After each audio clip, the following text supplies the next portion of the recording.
Hey, what's going on, everybody? This is Alex, the Comic Quarter. Thank you so much for clicking play on this video today. We've got a haul video, we've got a package from eBay, and then also a package from the Doom 143 who went to a con, showed me the wall, and helped me procure a book that I was looking at. So thank you so much for Doom. Also, thank you so much to Hipcomic, who's a sponsor of this video. I want to give a huge shout out to them. It's a great site. There's a link in the description below. Take some time right now and check out that link, and then come back and watch the rest of this video. Hipcomic is a great place to buy and sell comic books. It's built by collectors for collectors, and there's also auctions and sales regularly. Over 2 million listings on the website by over 200 trusted sellers, and they have a featured auction for high-grade books once a month and other valuable items. So definitely check out the sponsor of this video, Hipcomic. The link's in the description below.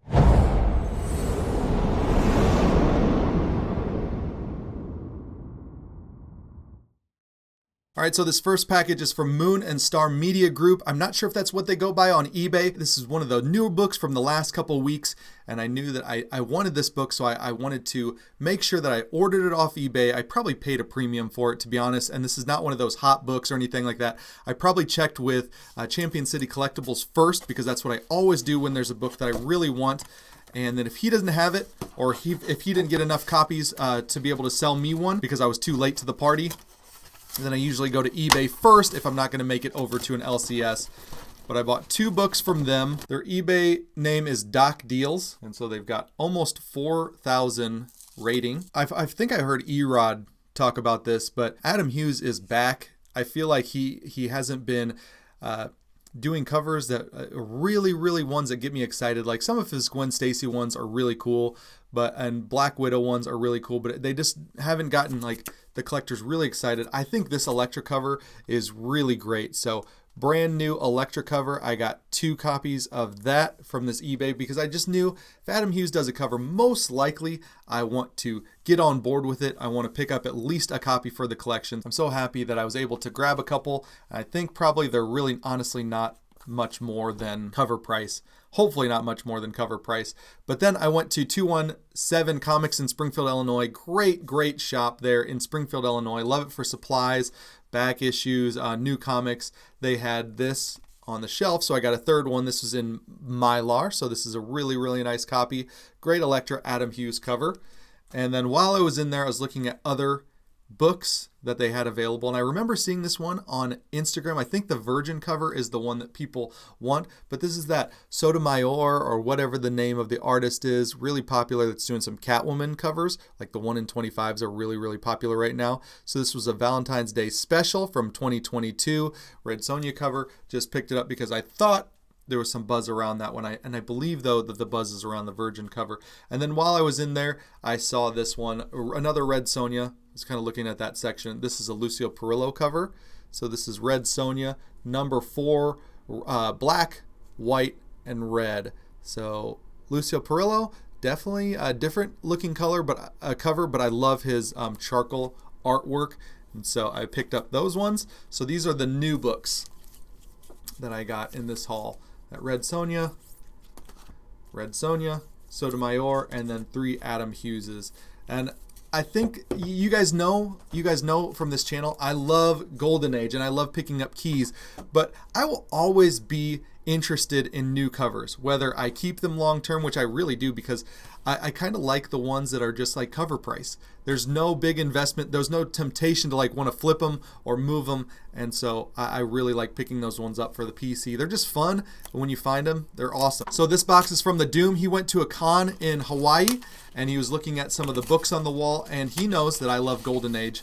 And so what's great is I don't have to compete with a collector like the Doom. He's after keys, he's after hot variants, ratios, all that good stuff, and he always does a nice job packing these books very nicely. Well, he showed me the wall at one of the dealers that had tons of Golden Age, and I had been looking at this title and wanting to pick it up. It's kind of a little bit more of an obscure title, and so I wanted to pick up a copy, and he showed it to me and took some real nice close-ups, and I knew that, you know, Golden Age is one of those things where you really want to experience it. And so I wanted to experience this cover. I wanted to experience this comic to see what it was like. And so yeah, this looks really cool in person.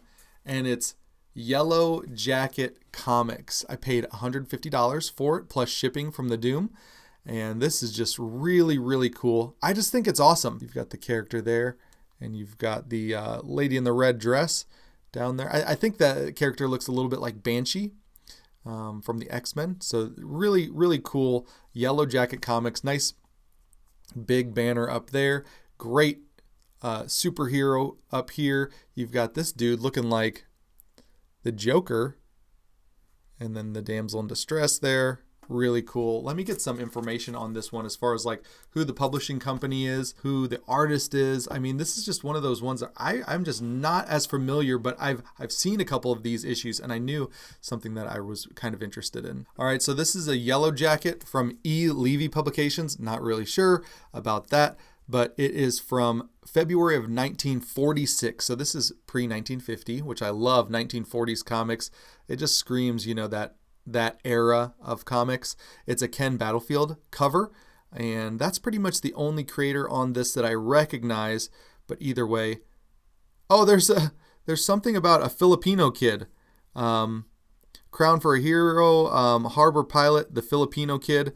Anyways, that's pretty awesome. I had no idea. I'll have to do a little bit more research about who the Filipino kid is, but that's really cool. Yellow Jacket Comics.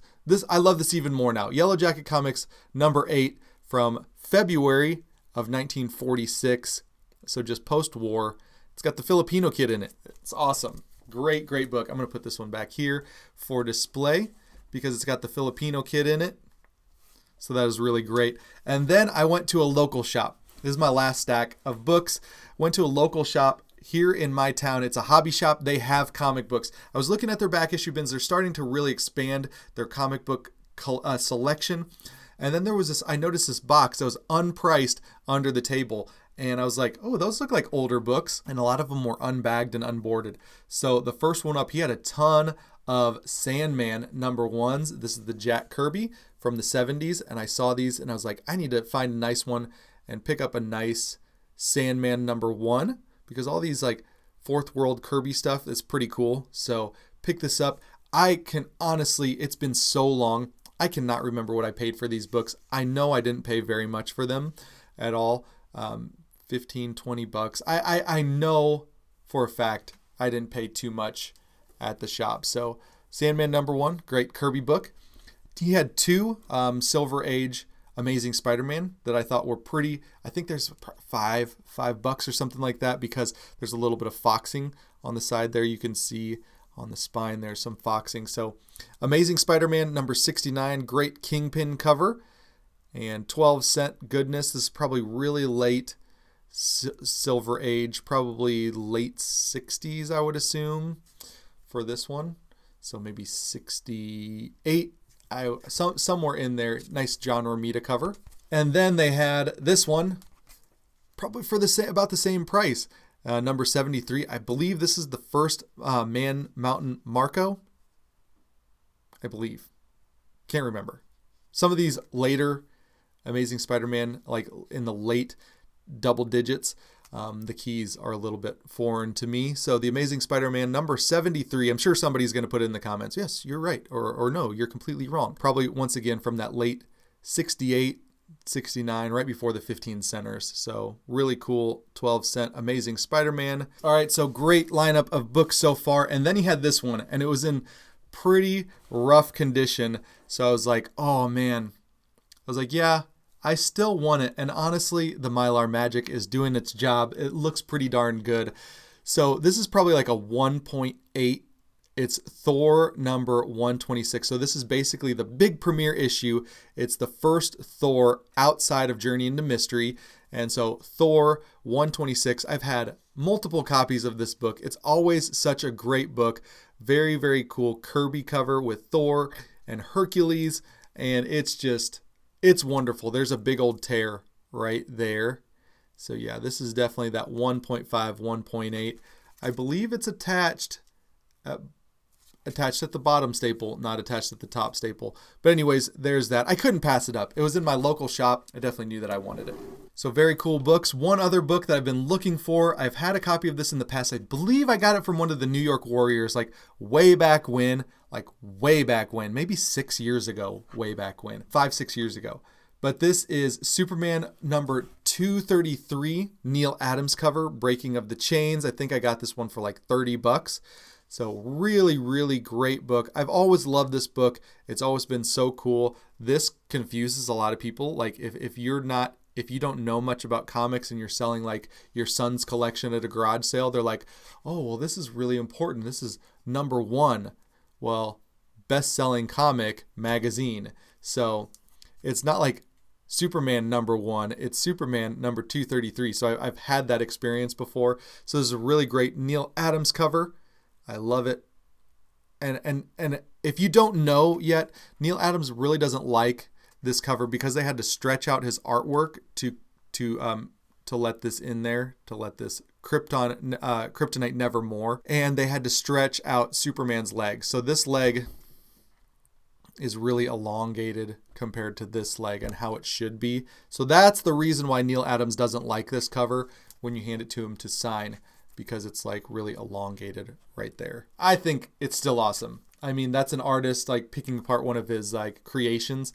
But to me as a collector, I love it. And I love the way that Superman looks. This is like the Superman look that I grew up with, like the face, the muscle structure, everything about this cover is the Superman that I grew up with. And this is like my iconic Superman. So probably maybe a 6 or something like that. But I was really happy to be able to add that to the collection. I got these all, except for that Yellow Jacket, locally. So I was really happy about that. Now, last book, I went to STL Comics for this book. There are some cool shops in St. Louis. There are also some nutty shops like that you don't want to visit. But this shop, STL Comics, is one that you want to visit. Now, if you go across the river on the Illinois side, Revenge of the Nerds, comics and collectibles, 100%.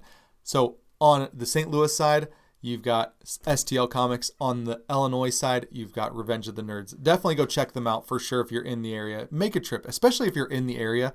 It's worth it. And let them know that Alex the Comic Hoarder sent you, because these are just great people who I'm starting to build relationships with, starting to be in communication with quite a bit. So very, very happy. I saw him post this on Instagram and immediately I just went there and I bought it. This is fantastic.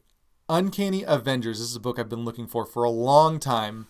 Number 1. I feel like the Doom got this book recently too, or got it graded, or has a nice graded copy. Can't remember. I bet Seeking Near Mint Comics has a nice copy of this. It's an Addie Granoff cover, one of the best Addie Granoff covers. But as we're getting to Doctor Strange 2, Multiverse of Madness, where Wanda's going to be a huge character in that, this is the, like, for me, this is the variant to have for Scarlet Witch, Wanda Maximoff. If you know of any other really, really great Scarlet Witch variants that like top this one, let me know. I know of a couple really great variants, but this one to me is like the awesome Scarlet Witch variant. Addie Granoff, number 1 variant edition, Addie Granoff. Just awesome book. I'm so happy to have this one in the collection. Uncanny Avengers number 1. From STL Comics in St. Louis. So happy about that. Once again, thank you guys so much for watching. If you're brand new to the channel, hit that like button, hit that subscription button, hit that bell to be notified. And also you guys comment down below. Love having conversations with you guys in the comments below. Let me know about these books. Let me know if what you're buying, Golden Age, Silver Age, if you're buying modern variants. As you can see, I get excited about modern variants just as I get excited about Yellow Jacket comics from 1946. You guys, I freaking love comics. I digress. Another big thanks to Hipcomic for sponsoring this video. I'm just so happy that they came on board to sponsor this channel, sponsor specific videos for this channel, joining in on the great sponsors of this channel. So check out the link in the description below. You guys will not be sorry to check out any of the sponsors of this channel, especially for this video, Hipcomic. Check it out in the link in the description below. With that being said, you guys, thanks for watching, and I'll talk to you on the next one. See ya. Bye.